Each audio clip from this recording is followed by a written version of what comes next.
coisas me são lícitas, mas nem todas as coisas convêm. Todas as coisas me são lícitas, mas eu não me deixarei dominar por nenhuma. Os manjares são para o ventre, e o ventre para os manjares.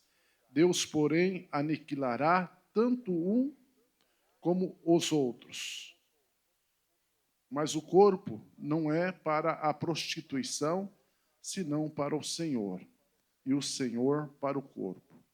Ora, Deus, que também ressuscitou o Senhor, nos ressuscitará a nós pelo seu poder. Amém? Diga graças a Deus. Agora ora para o seu irmão, fala, irmão, quando Jesus vier, você quer ser ressuscitado? Amém? Isso. Então pode tomar os seus assentos.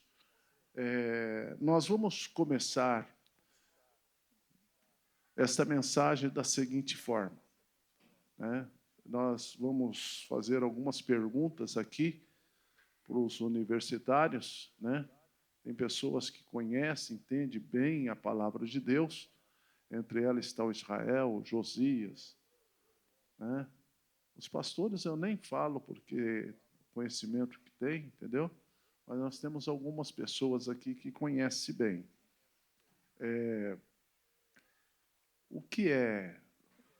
Por que a palavra de Deus diz que todas as coisas me são lícitas? Israel, é você o primeiro. Porque a palavra de Deus diz, todas as coisas me são lícitas.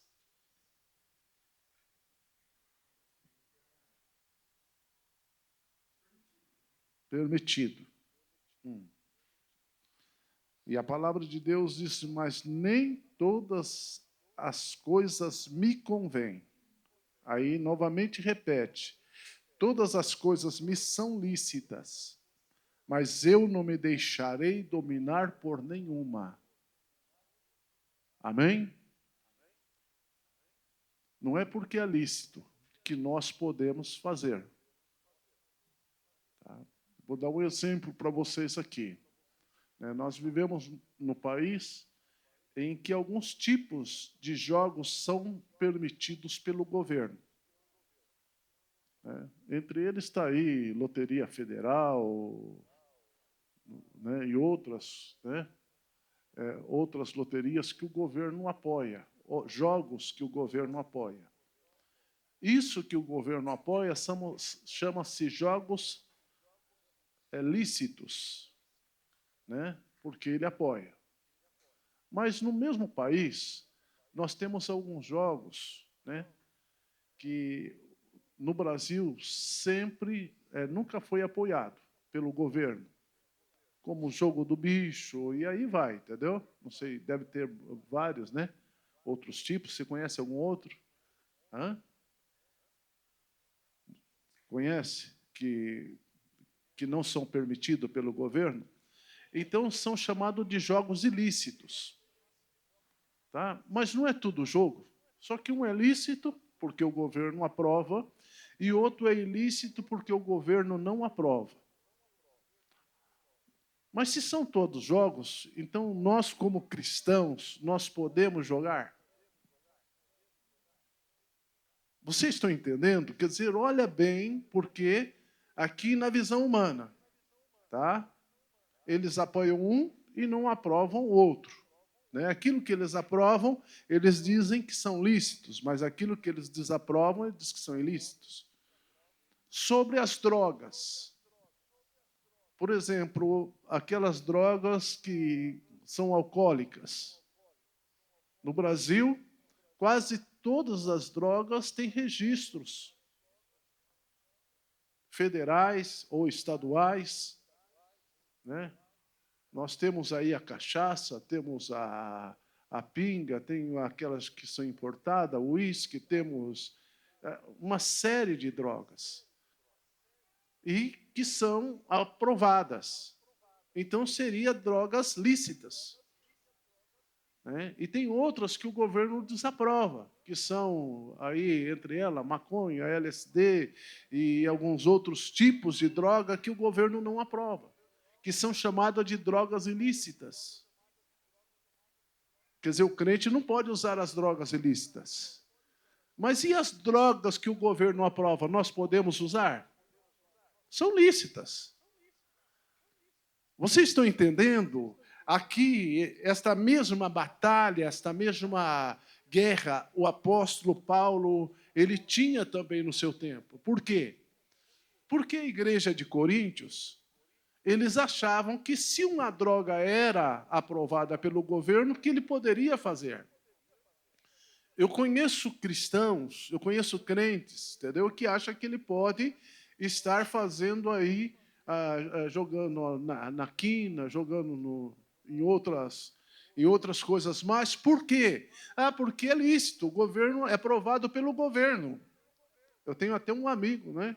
De vez em quando ele vem aqui congregar com a gente, até por esses dias ele diz que vai estar aqui conosco.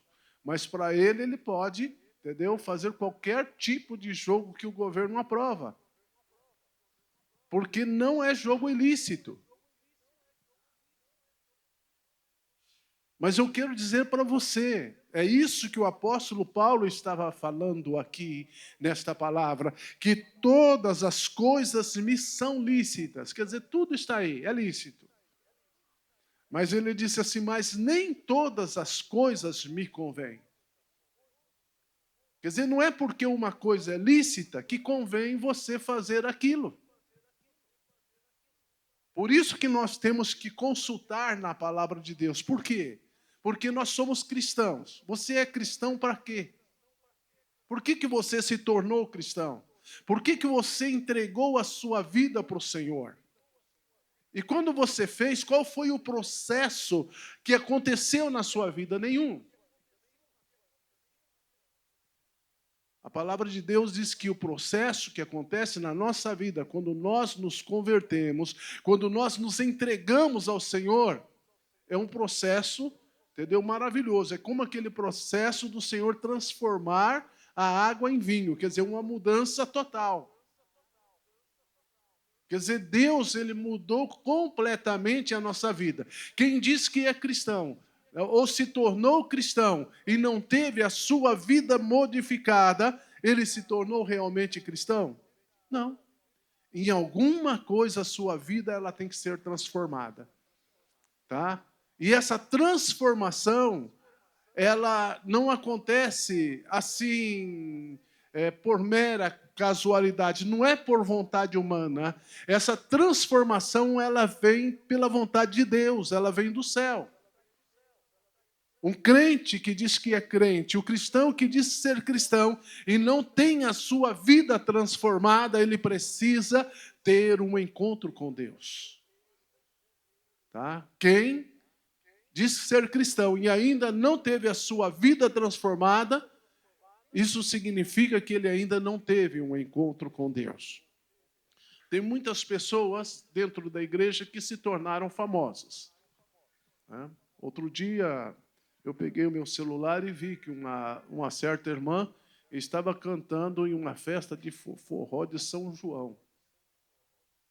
Eu não sei quem é o pastor dessa irmã, entendeu? E ela deu até uma mensagem bíblica lá para comover as pessoas, para dizer que é crente.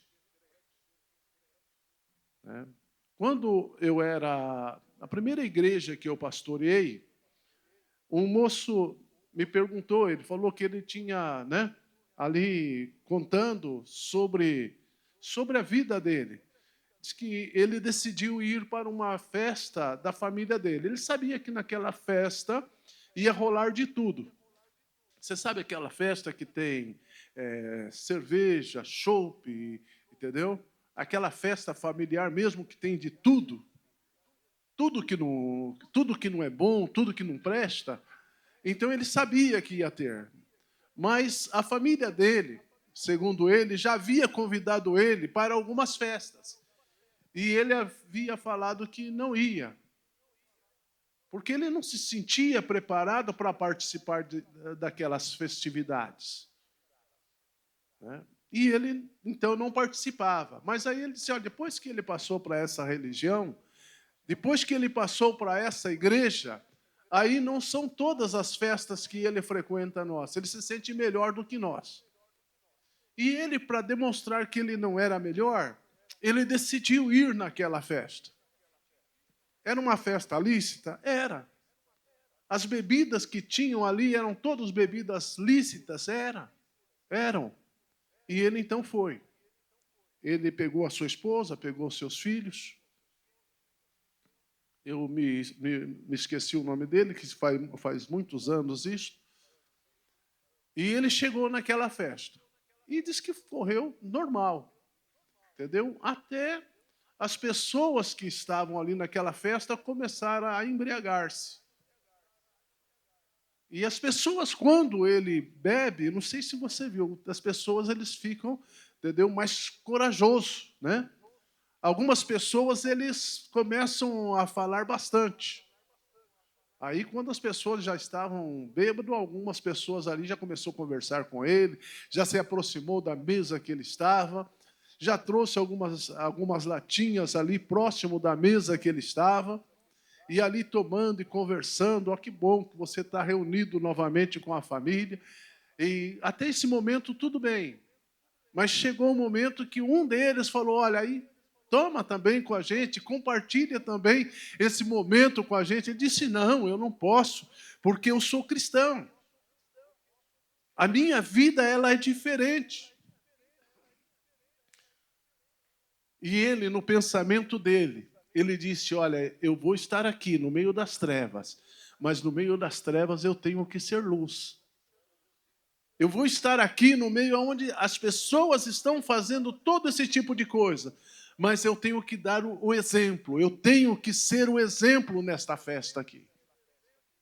E ele disse que passou, e chegou um certo momento, né, a festa ainda não havia terminado, ele ali, aquelas pessoas, reuniu outra pessoa ali, aí uma pessoa falou, não, você vai beber sim. Começou a querer empurrar a bebida nele.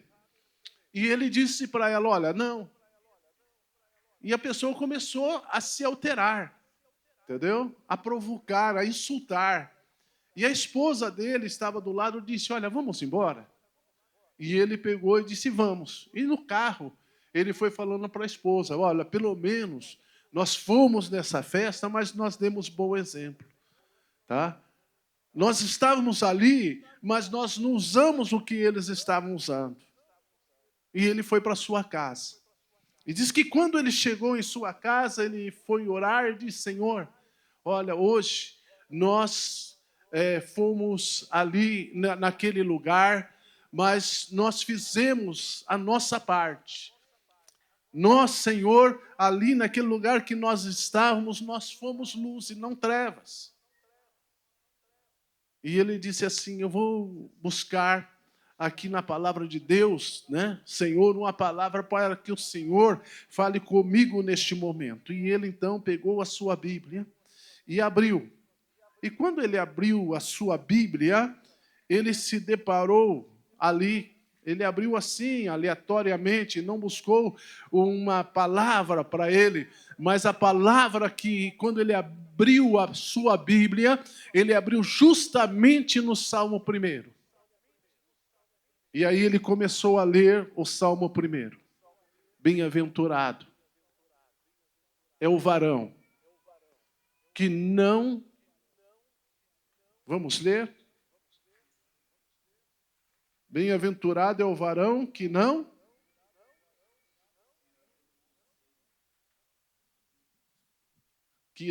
anda no conselho dos ímpios. Ele diz, está vendo? Aí Deus falando. Eles me aconselharam para beber e eu não bebi. E depois, o que diz? E nem se assenta no caminho dos pecadores. Aí ele colocou a mão na cabeça. Senhor, o que eu estava fazendo naquele lugar? Você está vendo a diferença? Você está vendo como é a palavra de Deus? É importante você não ir no conselho dos ímpios. Mas também é importante você não sentar aí na roda dos escarnecedores. É isso que nós temos que entender. Ele disse para mim, disse, irmão, somente naquele momento que eu vi que eu estava no lugar onde eu não deveria estar. Eu não fiz o que eles me aconselharam a fazer, mas não era nem para eu estar naquele lugar. E é justamente isto que a palavra de Deus diz, que todas as coisas me são lícitas. Tem um monte de coisa que o governo permite aí. Tá? Tem um monte de coisas que são regularizadas pela nossa nação, mas nem todas elas nos convêm. Quer dizer, existe um monte de coisas que são lícitas, mas não me deixarei dominar por nenhuma delas. Tá? Porque tem muitas pessoas aí que estão dominadas. Tá? Tem pessoas que são dominadas. Toda semana tem pessoas que é dominado pelo desejo de ser rico. Então ele tem que ir até a casa lotérica para fazer o teste da fé dele, para ver se está em dia ainda. Entendeu? Então a pessoa está dominada por esse desejo. Mas eu quero dizer para você, em nome do Senhor Jesus, entendeu? Continua com o desejo, mas não de forma errada, entendeu? Pode ter esse desejo, mas não precisa ficar toda semana aí na porta, vamos dizer assim, da casa lotérica, achando que isso vai mudar a sua vida. Não, tá?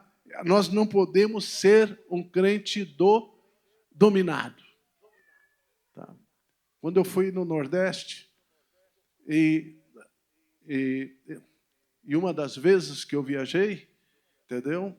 Então tinha um pastor lá, que ele dizia que nós, como cristãos, nós não podemos ser dominados como cristão, porque nós fomos libertos pelo Senhor. E nós não podemos ser dominados. Escuta só, pastor Wallace. Entendeu? Nem mesmo pela nossa esposa. É difícil, não é? Hã? Não é difícil? Hã? Hein, Josias? Hã? Nós não podemos ser dominados, nem mesmo pelas nossas esposas. Tá? Não podemos ser dominados. Inclusive, lá no Nordeste, quando uma pessoa é dominada pela esposa, eles falam que a pessoa tem PhD.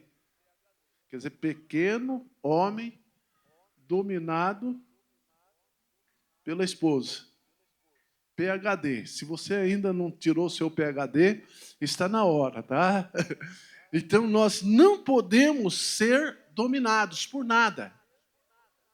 O Senhor nos colocou neste mundo para sermos dominadores.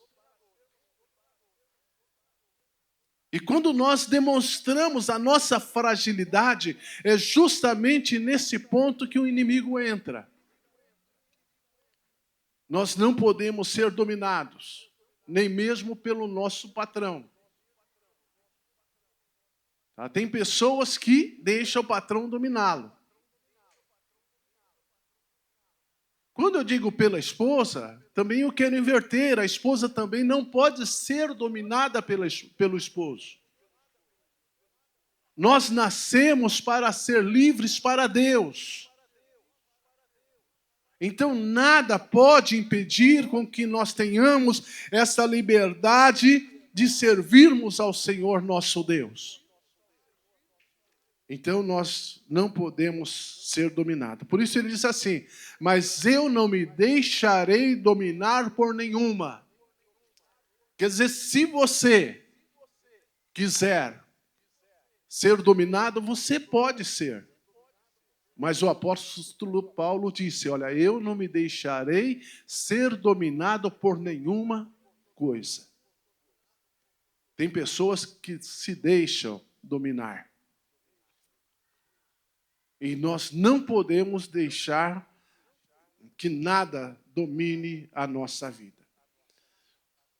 O versículo que nós lemos, o versículo 13, diz que os manjares são para o ventre, e o ventre para os manjares. Mas diz, porém, aniquilará tanto um como os outros. Eu posso comer de tudo? Posso. Não é assim que funciona? Posso. Entendeu? Vamos dizer, se eu vou na casa do pastor Wallace, tem lá uma mesa farta, posso comer de tudo lá? Posso. Entendeu? Agora, eu não posso comer tudo. Vocês estão entendendo? Quer dizer, posso comer de tudo. Né? Mas eu tenho que ter a medida, eu tenho que dominar o meu ventre.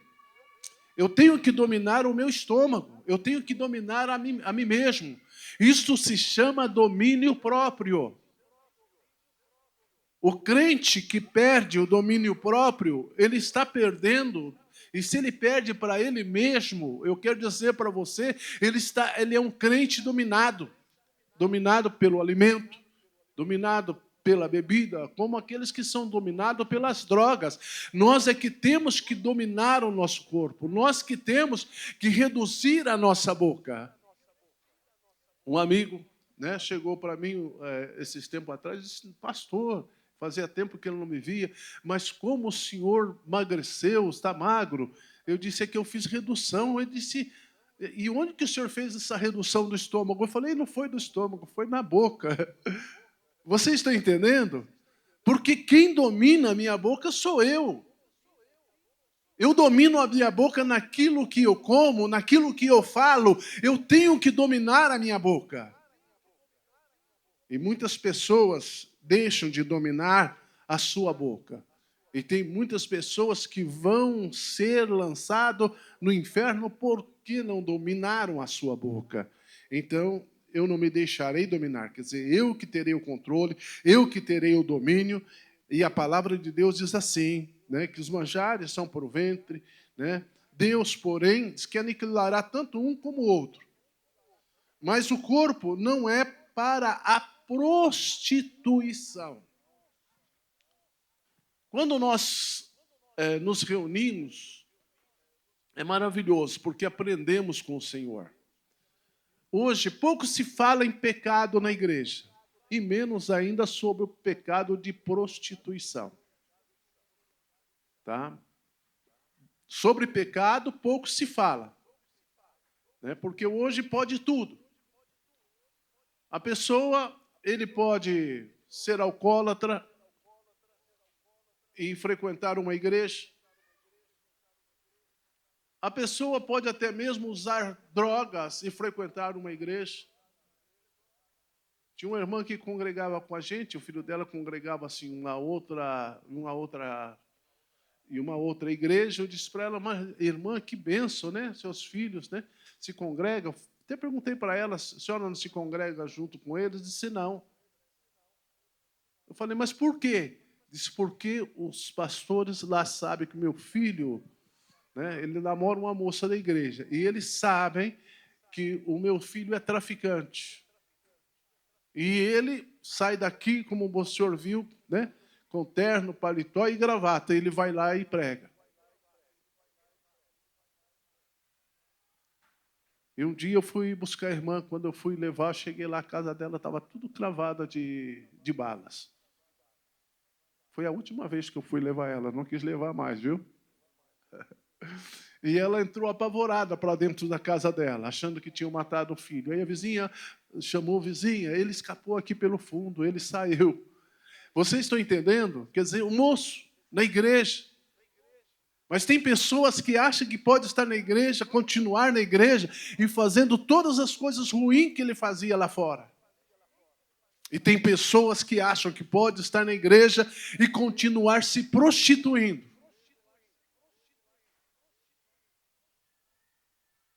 E é justamente isso que nós ficamos assim, olhamos e falamos: será que não tem ninguém para alertar? Será que não tem ninguém para falar aí a palavra de Deus que isso não se pode?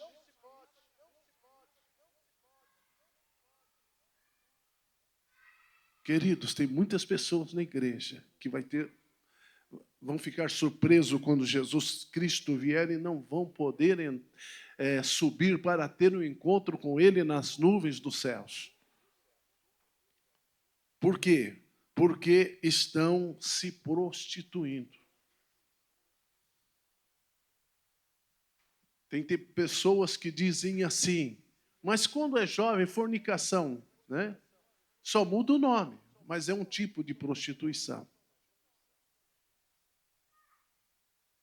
É um tipo. Mas existem outras formas de prostituição? Existem.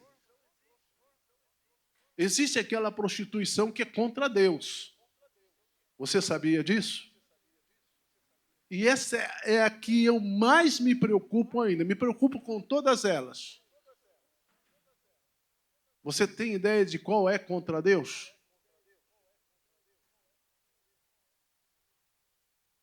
É a prostituição, aquele que se prostitui com a idolatria. Com a idolatria. Diz que é um tipo de prostituição contra Deus.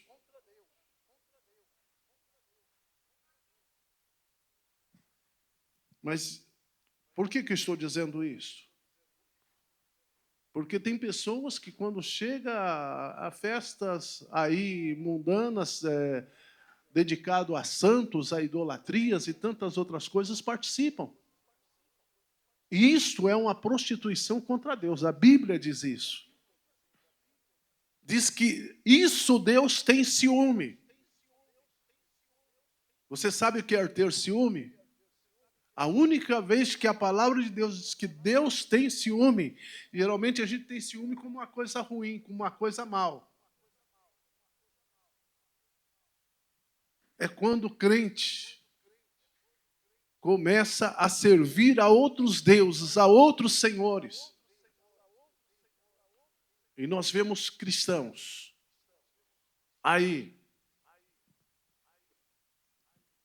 se afiliando à maçonaria. Nós vemos uma série de coisas acontecendo. Nós temos um pastor que ele era maçom. Ele sempre está aqui conosco, o pastor Sávio. Ele tinha um certo grau na maçonaria. Mas quando ele entregou a sua vida para Jesus, ele deixou tudo. Você está entendendo, queridos?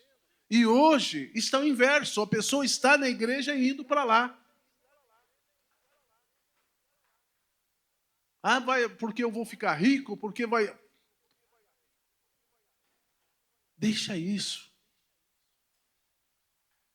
Existem coisas que destroem o homem. Eu estou falando aqui e estou me repetindo umas 2, 3 vezes lá. Isso vai ficar bem gravado. Eu me lembro, cada vez que eu vejo essas repetições, eu me lembro daquilo que o salmista Davi disse. Uma coisa falou Deus e 2 vezes a ouvi. Salmista disse isso. Eu tenho ideia que quando Deus falou com ele, ele estava lá em cima do monte. Aí o eco propagou, entendeu? E ele pôde ouvir 2 vezes. Então, o salmista, ali disse que uma vez falou Deus e 2 vezes ele tinha ouvido. E é justamente aquilo que nós precisamos. Ouvir. Porque Deus, Ele quer falar conosco. Então, vamos ouvir a palavra de Deus. Então, existem coisas que destroem o homem. Existem coisas que destroem o ser humano. Ele vem para destruir. Eu vou citar 3 coisas que destroem o homem. E a primeira que eu quero citar hoje é sobre a fama. A fama, ela entra na vida das pessoas para destruí-lo.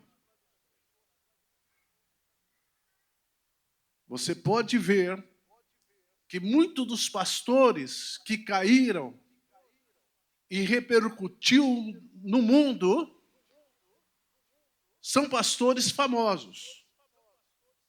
Porque quando um pastor que ninguém conhece cai, não repercute em lugar nenhum. Entendeu? Mas parece que o inimigo conhece. Então deixa a pessoa chegar, subir, subir, subir, e quando a pessoa está no auge, ele disse, agora é a hora da queda. Agora eu vou provar ele justamente na sua fraqueza. E a pessoa está todo cheio de si, cheio de fama, e aí, então, a pessoa é destruída pelo inimigo, é destruída pelo diabo. Então, uma das coisas que destrói o homem, a fama, principalmente essa que a pessoa não tem controle sobre a sua vida. A segunda coisa que destrói é a cama. A cama destrói, né? Quantas, aqui a palavra de Deus, a prostituição, tudo isso. A cama, às vezes, a fama, a cama, né? Também aquela pessoa que dorme demais, né? Tem pessoas que passam o tempo todo dormindo, isso também ele é destruído. Então, isso destrói o homem que dorme demais, ele é destruído. Entendeu? Então, se o seu marido ou a sua esposa está dormindo muito, fala, filha, vamos, né, dormir menos. Entendeu? Porque a cama, ela traz destruição para o ser humano. Principalmente quando ela é mal utilizada, mal usada.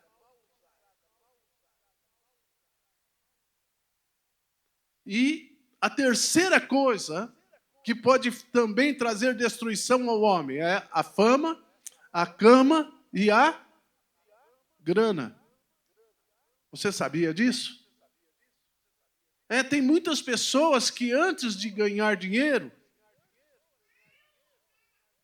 ele é um crente fiel, vem na igreja, está ali orando, está buscando, às vezes buscando até riqueza mesmo. Aí depois que consegue aquilo que ele queria, quer dizer, antes ele não podia, mas agora é dia de culto, mas eu tenho que ir lá na academia, que agora ele pode pagar a academia. Quer dizer, antes ele não tinha, aí ele estava na igreja todos os dias. Aí ele já começa a dividir a bênção de Deus, entendeu? Com o bem-estar do seu próprio corpo. Aí se procura aquele cristão um dia, na igreja, dia de culto, mas ele está no shopping, porque agora ele tem dinheiro. Ele está no shopping. E aí vai, a pessoa ele começa a destruir a sua própria vida. Por isso o apóstolo aqui, ele está dizendo que todas as coisas me são lícitas, mas nem todas as coisas me convêm. Se é algo que está impedindo que eu seja cristão, se é algo que está impedindo a minha comunhão com Deus, isto não é bom para mim. Se eu era um crente bom quando eu era pobre, eu vou ser um crente melhor agora que eu sou rico. Você tem que pensar dessa forma. Até mesmo, tem pessoas às vezes que usam tudo aquilo que ele ganha, todo o seu dinheiro, entendeu? Para o seu bem-estar pessoal. Se gasta mais dinheiro entre os evangélicos com Coca-Cola do que com evangelismo, oferta para missões, oferta para a igreja. Você sabia disso? Com perfumes. Né? Tem crentes aí, entendeu? Que só usa perfume caro, 280, 300.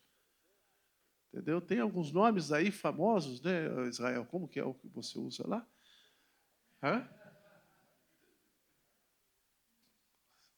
What? Avanço? Diz que o avanço passa longe aí, entendeu? Não é assim, Wander? Mas às vezes a pessoa pega ali, né?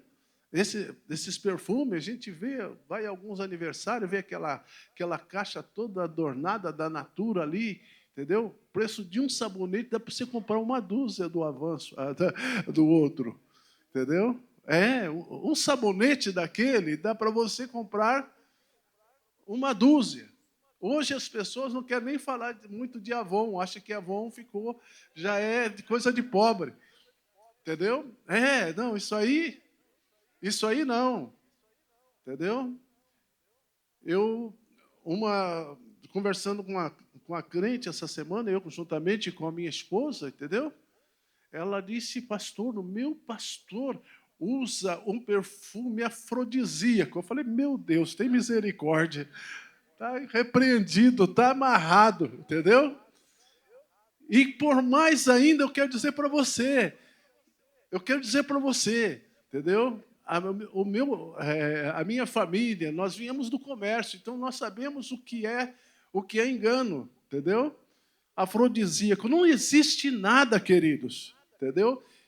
Nenhum tipo de perfume, nenhum tipo de incenso. Eu falo porque meu pai vendia incenso para o centro espírita e dizia que aquilo era para atrair isso, para atrair dinheiro, para atrair mulher, entendeu? Não existe perfume que atrai mulher, não. E nem homem também, eu quero dizer para você. Sai dessa vida em nome de Jesus. Entendeu? Isso aí é só para tomar o seu dinheiro. É isso que nós temos que viver, que ver. Né? Eu disse, nossa, irmã, então é assim, dessa forma, porque eu desconheço. Não existe, entendeu? Nenhum tipo de perfume que amarre as pessoas. Tem algumas fragrâncias, né, que são boas, entendeu? São agradáveis para algumas pessoas e desagradáveis para outras. Eu me lembro de um programa de um humorista, entendeu? Que ele viu um anúncio de moto e ele, sempre que via aquele anúncio daquela moto bonita, via aquele artista ali rodeado por mulheres jovens, bonita, ele disse, eu vou comprar uma moto dessa também. Entendeu? E ali, e justamente quando ele comprou, vinha um grupo de rapazes, entendeu? Para o lado dele e disse, moço, ele disse, comprei a moto errada. Entendeu? Aí ele pegou a moto e saiu correndo, e a pessoa olhou, a gente só queria perguntar se ele tinha um isqueiro, não era nada disso, mas ele tinha. Então, existem muitas pessoas aí com essa ideia, vou comprar esse tipo de perfume, vou fazer isso ou aquilo. Irmão, você pode usar o que você quiser, eu não estou dizendo que isto, entendeu, é errado, todas as coisas me são lícitas, mas eu quero dizer, a pessoa tem capacidade de comprar um perfume caríssimo, mas ele não tem capacidade de ofertar com o mesmo tanto que ele compra aquele perfume para o reino de Deus. E foi Deus que deu dinheiro para ele. É isso aí que nós vemos o erro. Quer dizer, aquele que nos dá tudo. Nós retemos as nossas mãos e não damos nada para ele. Então, por isso que o apóstolo diz assim, olha, que Deus vai aniquilar tanto um como o outro. Os manjares, tudo, o Senhor vai aniquilar. Tudo que é para o corpo, entendeu? O Senhor, ele vai aniquilar. E olha só o que diz a palavra de Deus. Ora, Deus, que também ressuscitou o Senhor, nos ressuscitará a nós pelo seu poder. Amém? Por que foi que Deus? A gente fala, Jesus ressuscitou no terceiro dia. Nós não falamos assim? Mas Jesus, ele veio a este mundo, ele veio como homem. Olha para a pessoa que está do seu lado e diz para ele, Jesus veio como homem. Como homem, você pode você mesmo se ressuscitar? Jesus poderia se ressuscitar a si mesmo, sendo homem, como homem? Não. Por isso que a palavra de Deus diz assim, que Deus, aqui nós lemos aqui, diz que Deus, assim como Deus, ressuscitou quem? Jesus. O mesmo Deus. Por que foi que ele ressuscitou Jesus? Porque o Senhor Jesus era digno de ser ressuscitado. Ele fazia todas as coisas para que isso acontecesse. Então diz que esse mesmo Deus, Ele vai ressuscitar também você. Se você morrer, você não vai ficar no pó da terra, porque Deus vai ressuscitar você. Olha para a pessoa que está do seu lado, disse, olha, Deus vai ressuscitar você. Seja fiel. Seja fiel. Deus, ele vai ressuscitar você. E vai ressuscitar você para quê? Em João capítulo 14 diz assim, que na casa do meu pai há muitas moradas. E se não fosse assim, eu vou-lhe teria dito. Mas o Senhor disse, eis que eu vou preparar lugar. E eu voltarei.